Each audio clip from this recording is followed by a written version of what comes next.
ঘুম থেকে উঠেই আমি চলে গেলাম ব্রাশ করতে। ব্রাশটা সঙ্গে, সঙ্গে সেরেই আমি চলে গেলাম আমার পড়ার ঘরে। এখন আমি একটা বিস্কুট ট্রাই করব খিদের জন্য। দেখি বিস্কুটটা কেমন? তোমরা যারা, যারা খেয়েছো এই বিস্কুটটার অবশ্যই রিভিউ আমাকে জানিও আমার কমেন্ট বক্সে। ওকে, আমি এই ভিডিওটা বানাচ্ছি। আজ আমি কি, কি করলাম সব সারাদিনে সেগুলো জানানোর জন্য। ওকে, বিস্কুটটা ট্রাই করি।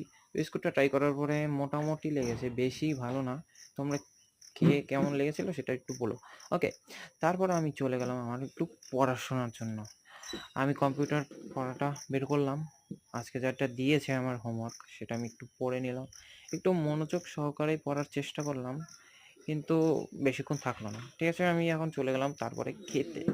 আমার সকালের টিফিনটা আমি কমপ্লিট করে নিলাম। ডিম ভাজা, তারপর বেগুন ভাজা আর ভাত।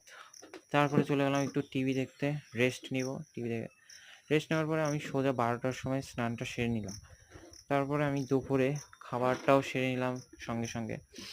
খাবারটা সেরে নেওয়ার পরে আমি কিছুটা রেস্ট নিয়ে আমি 2টোর সময়, সরি 4টের সময় বিকেল আমি বেরিয়ে পড়লাম আমার কম্পিউটার ক্লাসের জন্য। কম্পিউটার ক্লাসটা সেরে আমি ছুটি হলো 8টা